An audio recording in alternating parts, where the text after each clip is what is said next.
is Perrine Ruby.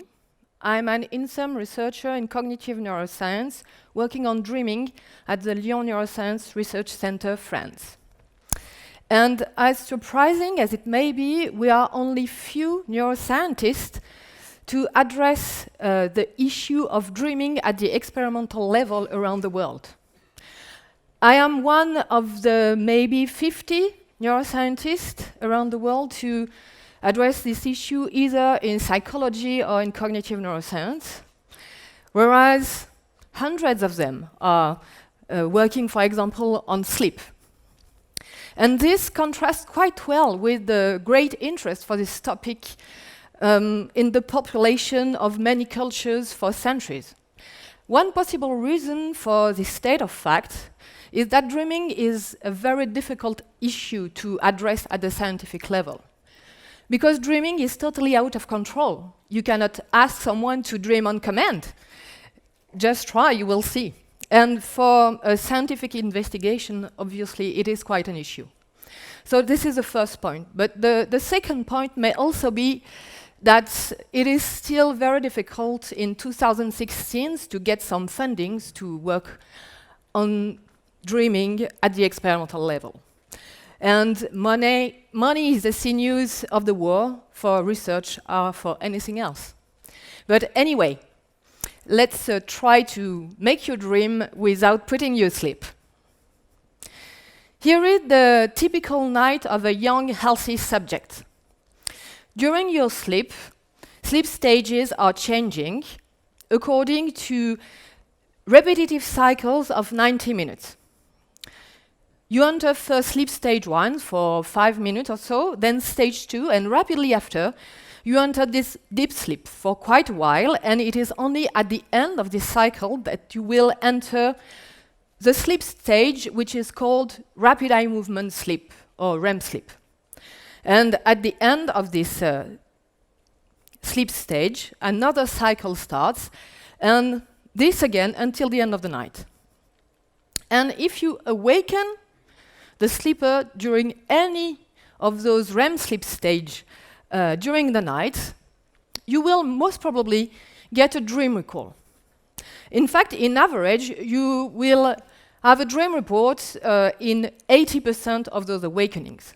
And it is the reason why, since this sleep stage has been discovered at the end of the 50s, REM sleep has been associated with dreaming. But when you have a closer look, and if you awaken the same sleeper during any other sleep stage, any other non-REM sleep stage, you may also get a dream recall.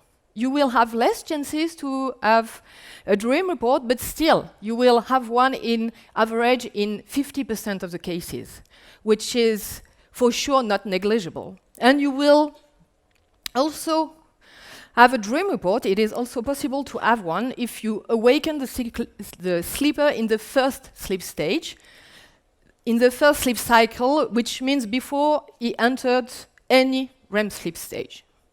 Which means that the dream he has here cannot come from the memory of a previous dream from REM sleep. In other words, contrary to the common belief that we are dreaming only during REM sleep, in fact, it is not the case. We may dream in any sleep stage during the whole night. So in other words, we have many opportunities to dream each night. And if you ask a representative sample of the population, you will learn that, in average, people recall a dream once a week. So it follows that dreams are shared by everyone. You don't know anyone who would say, I never had a dream. I don't know what you are talking about. And it also follows that dreams, the experience of dreaming, the memory of dreams is very frequent. It's not every day, but it's once a week. It's part of our daily lives.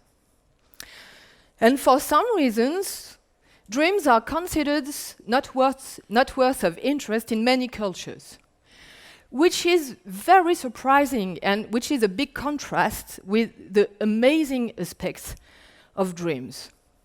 Because when you are asleep, during dreaming, you are in a virtual world in which just anything is possible.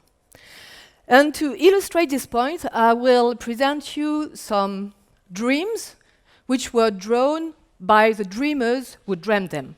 So it is real dreams, and it's no interpretation. It came directly from the brains who had those experiences.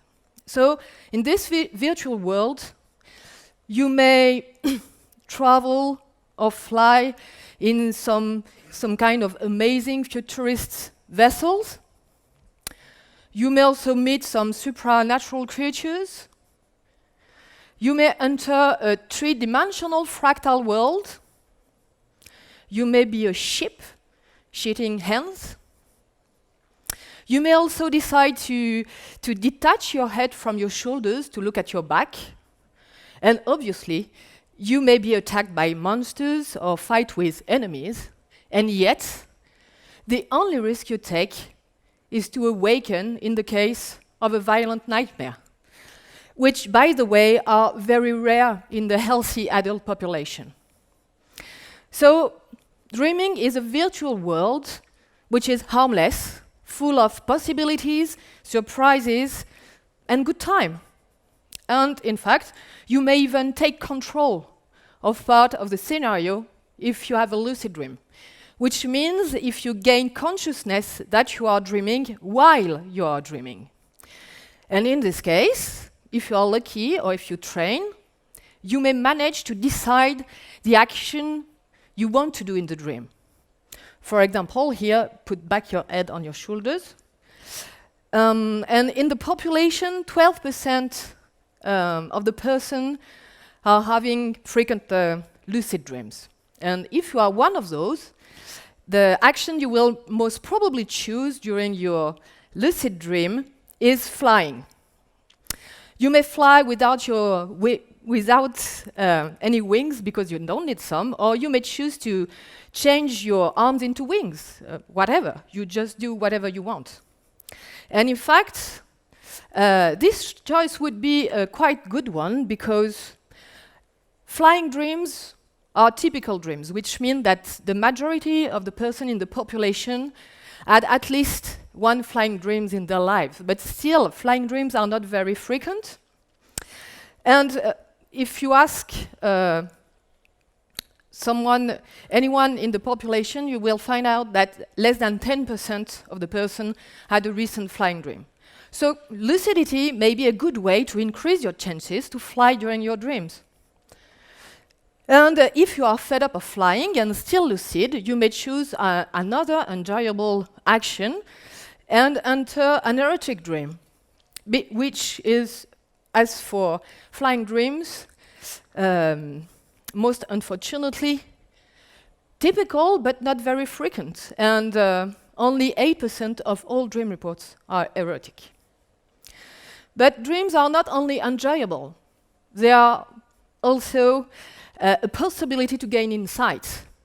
You maybe encountered this previously, struggling, having difficulties with some kind of issue or problem during the day, and finding a solution, a new way to address it during your sleep, during your dream. And in fact, many scientists or artists claim that they were inspired by the dream before their discoveries. And it is the case, for example, of Frédéric Kékulé, who had the idea of the ring-like structure of benzene in a dream before he put it on the paper. And what is also really interesting is that you may gain also some insight into your personal life using dream reports and discussing your dreams during wakefulness in relationship with your waking life. So you understood that dreams are freeing the dreamer of any or all the constraints of the waking world. And by this way, they are promoting creativity, they are providing entertainment, and most of all, they are accessible to anyone, anywhere. So you will agree with me that dreams are nothing less than a democratic miracle. Thank you for your attention.